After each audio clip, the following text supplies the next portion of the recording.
Good evening, everybody. This is Cinnamon Noir. Welcome back to Castlevania Circle of the Moon. So in this episode, we're actually going to be going through the observation tower, rather than just a little taste of it we had last episode. So we start off just killing these legions. For some reason, I didn't have my DSS on, which is weird. I don't know, maybe going through the battle arena last time I forgot about it. It is funny how, just thinking about the battle arena, the game basically tells you that your DSS will not be usable. But then it also tells you that that your magic will be drained. So basically it's telling you the same thing twice. I don't think the game actually, codes it so that you can't use it. It's just that your magic drains so quickly every time you use it. It's programmed to, in the battle arena, that even if you tried to use it, it wouldn't matter because you would never have any magic. I have actually used magic restoring items in the arena, and I can assure you, despite restoring your magic, it goes away immediately. Like, exactly the same thing happens when you first enter. So, going up this part of the observation tower, we see sirens, and also some evil pillars, which are upgraded versions of those enemies that we fought in the, what was it even called? The audience room. These ones are pretty irritating if you let them, get off attacks, because the evil pillars' projectile attacks will actually petrify you, which is definitely something you want to avoid. Not only because, petrification has its own problems, but because the evil pillars are put into rooms where there are other enemies that will seriously take you to pieces if you're turned to stone. This is one area of the game where you do not want any status effects that can all really hurt you.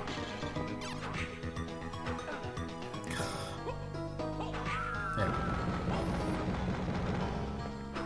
So I gotta say, the observation tower is probably one of the best areas in the game. It's pretty well designed, although the worst part about it, as always, is save rooms, which are pretty unfairly placed. But overall, great mix of enemies, some very interesting choices here, and a pretty cool structure, the way you go through this level. I do end up kind of going through it wrong this first time. You may actually notice, if you pay close attention to the map, that I've already skipped out on several side areas that I could have gotten upgrades from. We will be getting those in this episode, just not the first time that I go through. I'll have to come back after, also exploring some other areas.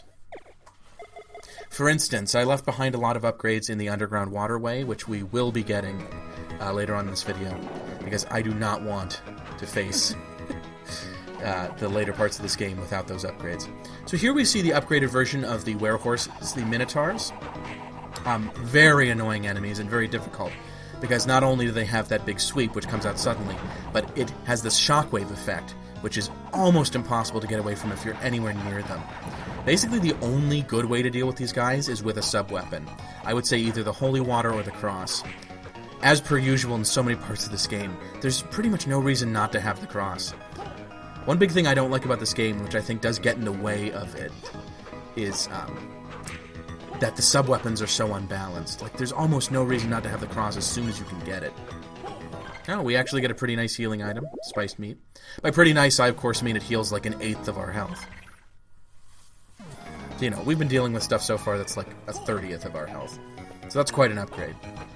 The best healing item in this game, which we're actually going to get a few of in this episode, is called a Potion High. I don't know why it's not called a High Potion. Just Japanese people being weird, I guess. But those heal 250 HP, which means, of course, it's about 1/3 of the health bar. Not actually bad. By the time we get 3 of those, we'll be able to heal almost an entire health bar. Which, given normal healing in this game, that's incredible. We have some kind of fun enemies in this room. I love the Dullahands. They're similar to the Dead Warriors in other games. But yeah, they're just horsemen that ride around on half a horse with the skeleton hanging out. Ooh, there's some nice armor. But unfortunately, it does lower our strength and our luck. Guess I'm not that much of a chicken. Soldier fatigues it is. But yeah, I like the way that all hands move, and I like how they're holding out their sword. They're like the riffs from the Desert Song. So yeah, here I'm just cooling my heels waiting for them to come back. That is the one annoying thing about the Dullahands, is that, like so many enemies in Castlevania games, they're rushing across a gigantic room, so you just gotta wait for them to come back. The nightmares in Order of Ecclesia have this problem. Here I'm running away. I got Ichabod craned. And yes, in case you're wondering, the headless horseman from that story is based on the Irish legend of the Dullahan, which these guys are named after. Because the enemies in this game have been so weird, I haven't really been able to go into the mythological associations of a lot of them like I did with Aria of Sorrow. Because a lot of them really are just like, here's a type of ghost, here's a type of animal person. There's not a lot of mythological-inspired enemies in this game, which is kind of a shame.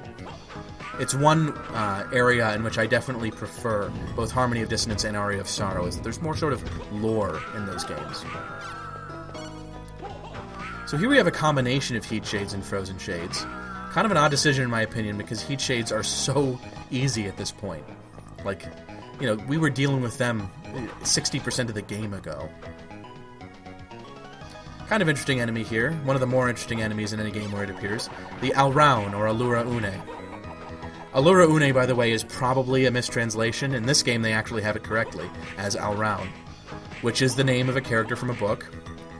A really weird book about, like, a plant woman who's created by mad science. And it's very Freudian and, like, bizarrely sexual and inappropriate. Not safe for YouTube. But, the interesting thing about Alrauns is that that is actually just the German word for Mandragora. Which is not just a mythological thing. Like, Mandragoras is a term that appears in the Bible. It's a plant with some very powerful associations. But yeah, the Alraun appears as a beautiful woman in this because Mandragoras were supposed to be able to be used to make love potions. And yeah, in this game, actually, oddly enough for a game where so many enemies are really cheap and difficult, Alrauns in this game are among the easier incarnations of that enemy, because once the woman comes out of the flower petals, if you can hit her, you do a lot more damage than if you just hit the petals. And it's pretty easy to get rid of them once that's exposed. So, you know, good on you, Koji Horie. This is one case where you decided to be fair, and I appreciate it. I love this room. I have no idea what's supposed to be going on here, but this is clearly some kind of auditorium. I guess it's for when Dracula does his Nazi rallies, or whatever. Like, really weird room. I guess part of it is that this is not actually Dracula's castle. This is just a proper castle. I will say, and I don't know if this was intentional, I recently watched a movie called Deep Red, or Profundo Rosso, by Dario Argento, and this does look kind of like the room at the beginning of that story, where a psychic detects that there's a serial killer in the audience. And then, of course, 5 minutes later she gets killed by the same serial killer in order to protect the killer's identity. Speaking of getting killed, here we have probably the hardest regular enemy in the game that you see more than one of, the Dark Armors. These guys attack pretty much 4 times in a row, and they can, sort of based on where you were last time you dodged one of their attacks, they can attack, you know, up, middle, or down. One thing that makes these guys a little easier to fight is remembering that as long as they're attacking either middle or up, you can duck in front of them and keep hitting them, and they'll never hit you unless they point down. Now, of course, if you stay below them for too long, they will definitely start pointing down, and then you have to start worrying about it. The other thing about these guys is, like the Holy Armors from earlier, they do a lot of damage with their attacks. In fact, when I mentioned earlier that the Holy Armors were like a foretaste of another enemy, this was the enemy I was talking about. And they are hard. It's not just that they, you know, have these difficult to dodge attacks, and they do so much damage, but also that there's like 12 of them in this area. Any given room might have like 6 of them all at once, and fighting these guys one after another is just brutal. The funny thing is, these guys are slow enough that it is not that hard to avoid their attacks, but you basically, it's like it wears you down, just thinking about these guys. So yeah, here's me taking the cheap way out. Although, it has some benefits for me here, because on its way out, the cross exposes a hidden room, which has another Dark Armor in it, but it also has an HP up, so I'm going to take advantage of that. See you later, homeboy. This is kind of an annoying room. So there's an evil pillar right next to that guy. We also have this room. Oh, I'm not going there quite yet. I don't know if I had, like, foreshadowing of what was going to happen, or if I just wanted to explore the rest of this room. Probably I wanted to explore the rest of this room, because seeing how many Dark Armors there are here, it's nice to, like, figure out what this is and get it out of the way. This is actually the boss room, so we're not going to be going here quite yet. That's an end of the video thing. Here we can see me getting petrified. Not nice. Thankfully, the guy's just far enough away. And my cross on the way out is able to destroy the evil pillar, so I can jump over him. I'm looking for a save room here, and I really thought there was going to be one, but it turns out there's no save room in this part of the level, because why would there be? We also have here who is definitely the hardest non-boss enemy in the whole game that there is only one of, and that is the devil. As his name suggests, he's tough. So this guy can teleport all over the room. He has lots of different attacks that cover a huge portion of the screen and do all kinds of damage. I actually killed him there, but I didn't realize it. I thought he teleported away, but he actually did die. Yeah, be careful when you're fighting the devil. I mean, that's just good advice for life, but in this game particularly. Boy, there's something we couldn't use ever. Yeah, we're way past steel armor at this point. And here we finally find the last warp room, which in a sense is nice. You know, it means that we can go to a save room. But on the other hand, as per usual with this game, just the way save rooms are spaced out is just completely inappropriate. Like, the game basically expects you to do a boss run back to the boss every time you die, you know, and go back to a save room, which involves fighting not only the devil, getting past him, which you'll almost certainly take off like 50 health points, even if you don't fight him. Even if you just try to get past him, he'll teleport and hit you. But then you also have to get past like 5 of these guys. And then you get to fight the boss. Like, it's horrible.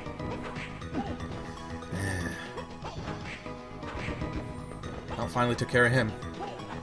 3 more to go.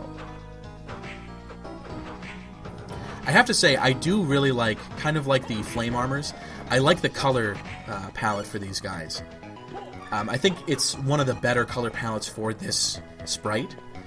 It kind of reminds me with the dark purples and blacks of the suit that Olrox is wearing when you fight him in Symphony of the Night. You know, Count Olrox. Who, shame he wasn't in this game, but you know, this game...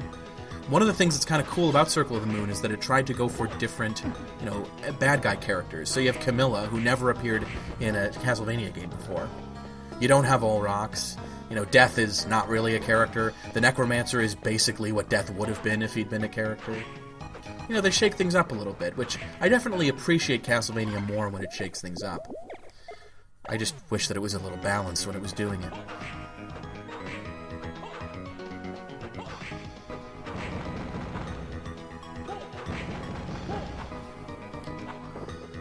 So, back we go.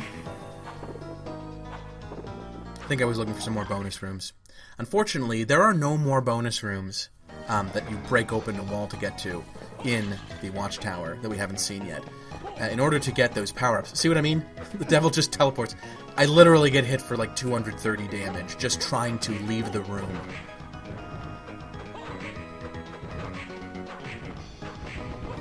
The thing about the Dark Armors is that fighting them is much more, you know, kind of a clutch thing, where you have to pay attention to what you're doing, than a lot of previous enemies. It does feel kind of like a duel, which is cool, but, you know, I don't want to do it 18 times just in order to get through an area. You know, imagine if you had to fight like a dozen of the armored knights in Dark Souls, right at the beginning. Just not fun.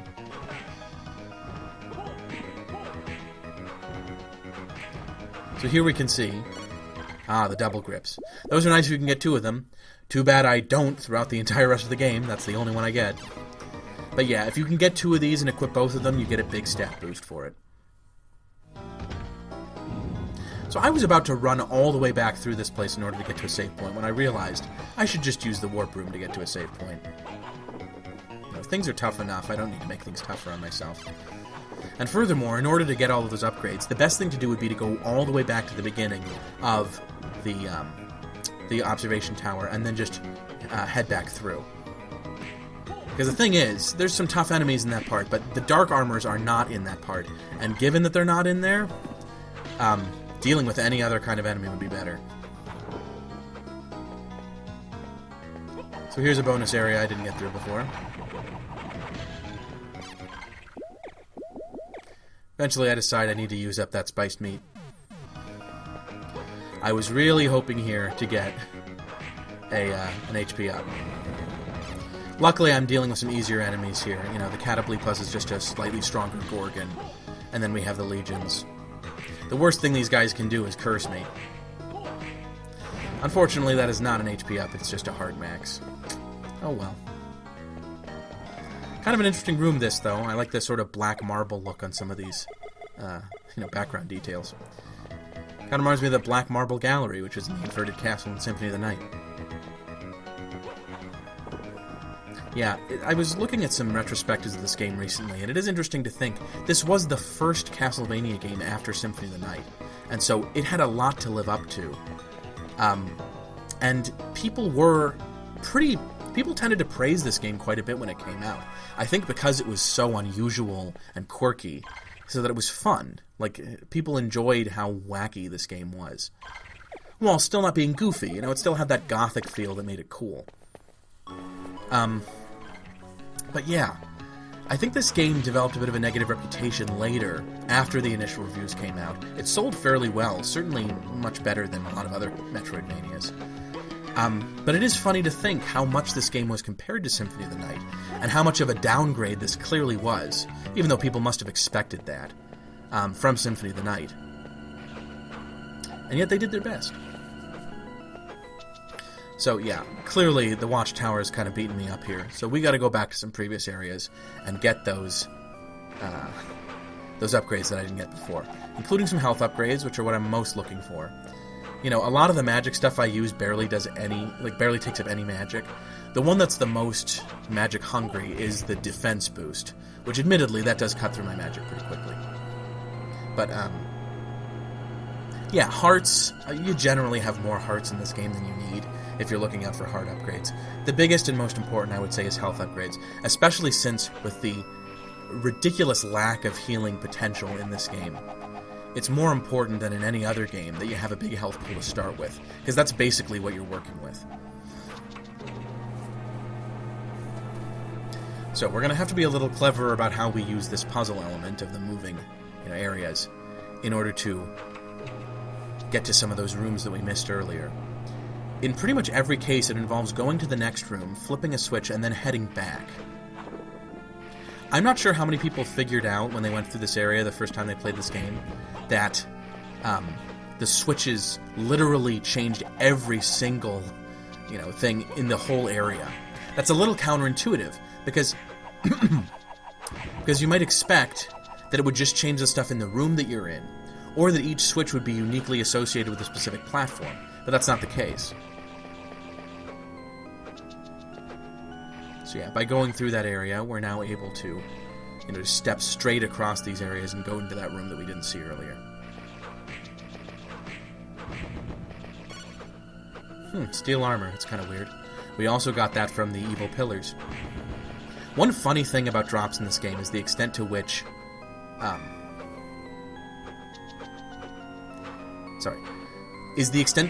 enemies that you would not expect to share anything in common with each other will have the same item drops.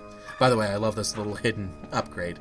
As far as I can tell, this is the only one like this in the game, although that may just be because I haven't been very thorough in looking through places. But yeah, the fact that the evil pillars drop steel armor and so do these guys, steel doesn't have anything to do with ice. If these guys can drop that armor, why can't axe armors drop it? They're all basically wearing steel armor. It's a little confusing. Now that I think about it, Camilla is not the only creature that apparently is descended from red-tailed hawks or red-tailed shrikes or whatever they're called. Because the Abion Dargs make a very similar scream when they die. You may be a little confused by saying that's a red-tailed hawk, because that's a sound effect that's often used for eagles in fiction, movies and stuff like that. I guess more often TV shows. It's one of those stock sound effects. But that sound effect that is used for eagles is actually taken from a red-tailed hawk. Real eagles do not sound like that. They generally are more sort of soft-spoken. Just a funny little tidbit.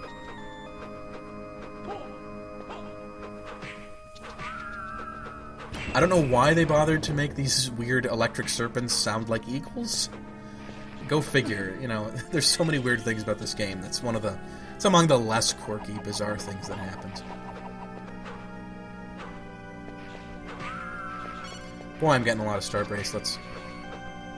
I'm going to be the most popular kid at summer camp with all these bracelets. So anyway, I don't know what I'm doing up here. Just having fun, I guess. Yeah, the only reason that's placed there is so that it can block off access to this room. Which is, of course, a health up. But I used that 30 minutes ago.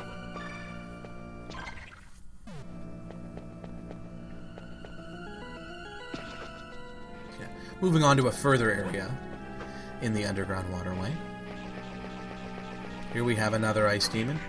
Actually, now that I think about it, probably the same one we fought earlier. It's just that earlier he had to go down to the bottom level in order to find us. And by defeating him, we get a pretty good endgame armor piece, the Rainbow Robe, which increases our defense, intelligence, and luck, but at the cost of a pretty severe strength loss. I actually do end up wearing this in the final battle against Dracula. Not going to say whether I win it in the successful final battle against Dracula, but I do wear it for quite a few of those battles. I guess I just let the cat out of the bag there. We're going to be fighting Dracula a lot. Anyone who's played this game, you know exactly why. Don't worry, I won't bore you by including every single one. But yeah, there's going to be a lot of failure in that final episode. Get ready for it.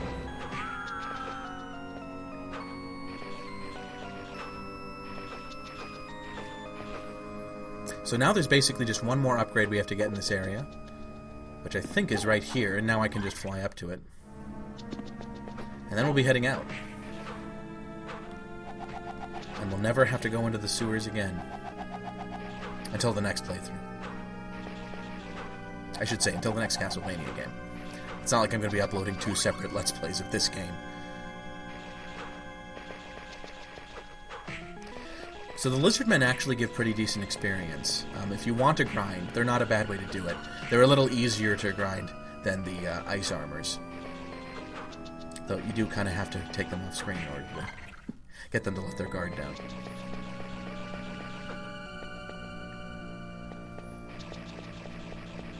Oh, you know what? I guess I'm wrong. The actual upgrade was down here. And there's another ice demon, so yeah, there's 2 in this room. Go figure.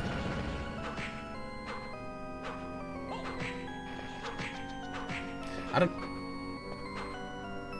Okay, never mind. I must have gotten this the first time. Sorry, editing mistake there. Shouldn't have left that in. Oh well, that's one of the risks you take with live theater. But there is actually an upgrade we missed here, which is kind of funny, because we already had that soaring ability when we first came here. I just forgot about this little alcove that's in this room. But you can see there's a little empty space in the map where there is another upgrade that I need to get. First, we probably need to take care of the fallen angel, because she'll harass me like crazy if I go there without it. So yeah, these enemies with those 5 little discs that spin around, pretty difficult to deal with, especially this attack, which basically homes in on you, and then just covers the entire screen. Ooh. You know, now that I think about it, Lilith might actually be the strongest version of that enemy. I'm not sure. The fallen angel did seem to go down a little faster than the Lilith would have, but maybe that's just because I'm stronger now. Not sure. They may actually have exactly the same stats, but I'm not sure why they do that. There we go. Could have used that health. Stupid of me to miss it. But no, now we're going to go back through the observation tower and see all the rooms I missed the first time through. I'm actually not too upset with myself for missing them the first time, because, you know, like I said earlier with the underground warehouse, there are some benefits to going through an area twice, not only in knowing the enemies more thoroughly, but also in terms of having more experience, you know, more health, higher attack stats. There's some utility to it. And like I said, this is a game that really rewards grinding, so that's one way of accomplishing grinding without it feeling too much like grinding, is to go through an area once, and then, you know, kind of finish it, leave through a warp room, and then come back later. By the way, I shouldn't have said earlier that the wind armors were only in that one room, because they're also in this room too. So yeah, a whopping 2 rooms that these guys are in. And of course, they're so difficult to fight, you know.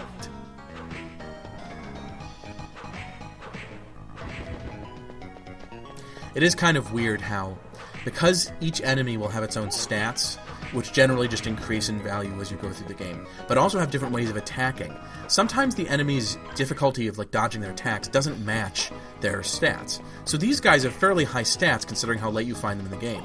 But their manner of attack is so much easier than even, you know, the poison armor enemies. That, like, I actually would find it more difficult at this level to fight a poison armor than to fight these guys. Which is kind of insane. We fought the poison armors almost half the game ago. I guess it's more like... Ah, there we go. This guy dropped a high potion. Good for us. Which definitely means, I would say, you're looking for high potions? These guys are the ones to grind for it. Because they're frickin' easy. Not to mention, you can find like 8 of them in this room. So, you know, they're all bunched together. It's interesting. I like that little tower in the background, but the funny thing about that is, well, not only are there like clearly more than one of them, which is nuts, like there must be castles all over this freaking country, but also that's clearly not the castle we're in, right? Because the one we're in is fairly linear. It's laid out. You can see where the different rooms are. Unless there's some kind of weird orientation thing going on here, where like we're looking east and west rather than north and south, and so we're actually looking at the machine tower, maybe? I don't think that's what's happening. I think just they thought that the castle in the background was a cool touch, and so they duplicated it in order to save on graphic space. But the result of that is it feels like we're in this one castle, and there's like 8 more castles in the surrounding vicinity. Which, who knows? Maybe that actually is part of the lore, because this game is so weird. Maybe Camilla deliberately chose a place where there'd be lots of castles, so in case she failed to bring Dracula back in one of them, she could just move on to another one. Maybe she rented all of these out through Airbnb. Who can say? Yes, I know Airbnb didn't exist in 1830, and I'm riffing here. Come on. So this room is full of minotaurs. Very annoying. Also evil pillars. Bad combination. You definitely want to get rid of those evil pillars as soon as possible. I do kind of like how the minotaurs just sort of inch cautiously forward when they haven't like started attacking you yet. It's kind of weird looking. A minotaur is this like giant brawny thing, so to see it just go inching along, it makes it look kind of silly. Only got one more attack in, but I do get some spice meat for my troubles. I think on balance that was worth it from a health perspective. And we get some more hearts. Which are not desperately needed, but they're welcome. I don't know what's going on in the background there. Is that like a painting of gravel? Or is that just supposed to be like a weird wall hanging? This is one thing is, you know, I've mentioned earlier that saying this game has Game Boy Color-like graphics, which I did once, is not really fair. But at the same time, the graphics here are pretty low-res. It is kind of difficult to tell what some things are. That's a problem that persisted into Harmony of Dissonance. I think the thing with Harmony of Dissonance is the graphics in that game were a little more stylized, and so I think that makes it easier to sort of believe that the things are real, even if you're not 100% sure what they're supposed to represent. In this game, with its more, I'd almost say, realistic art approach, it's not as good. There's a problem with it. And the Aria of Sorrow, I would say, was the first time where you can basically tell what things are supposed to be, especially things like paintings and artworks. Order of Ecclesia, of course, did a fantastic job. That's probably the best one from that perspective. But, you know, as early as Dawn of Sorrow, I would say the game was pretty good at having decorative elements where you can clearly tell what they are. So we haven't really gained many levels since the first time we were through here, but I do think it's a lot easier. We do find a save room here, which, you know, could have used that earlier. Oh well. And yeah, as far as I can tell, this is the one save room in the observation tower, which is not cool. It takes place almost exactly halfway through it, and the second half of the observation tower is just brutal. So the fact that this is the only one you get is a little insane. But you know, this whole game's a little insane. That's its milieu, so to speak. So yeah, I did a lot of grinding in order to get, you know, health stuff back and more hearts. So now we are ready. Let's fight the master of the castle. Oh, hey, Hugh. Yep. Oh, nice to see you too, Hugh. In what universe, Hugh, are you superior to me? So yeah, I love how Hugh's like, you're being controlled by Camilla. And then it's like, oh no, wait, Camilla's dead. I literally just killed her. So it's Dracula. Must be. So this is Hugh. He's a vampire killer like you. He has some really cool moves. And I have to say, this is a great fight. This is like one of my favorite fights. Well, this is my favorite fight in the entire game. And one of my favorite fights in the series. You know, a lot of the Igavanias do have a fight like this where you fight a vampire killer like yourself, or someone who's at least human and sort of attacks in a human way. So you have Max and Kishin in Harmony of Dissonance. You have Julius in Aria of Sorrow, which, sorry, Circle of the Moon, that is better than this. But I will say for this game, only a little. Hugh has a nice mix of attacks. I like that you can throw him off his, you know, rhythm. by attacking him. And, you know, he keeps you on your toes and you keep him on his toes. I also like how, once you attack him enough, he gets, like, really enraged, and he starts using more powerful versions of his vampire killer tools. He has all the same as you, right? So he has holy water, but, you know, it's been cursed to be, like, unholy water. He has his swords. You know, he has the crosses, just like you, although I use my crosses better. Throwing out tons of knives, like Dio. But the one thing about this fight is, even though I do like it, I do kind of cheese this fight, and I'm not sorry for that, which you can easily do by just running back and forth. If you stay out of the range of most of Hugh's attacks, there's not much he can do to you. Like, he can hit you with his more wide-range attacks, but those don't tend to do a lot of damage, like his knives. They're piddling. So really, Hugh is kind of easy when you treat him like this, which is good, because Hugh's pathetic, and I want to beat him without much trouble. You're back to being just a normal asshole.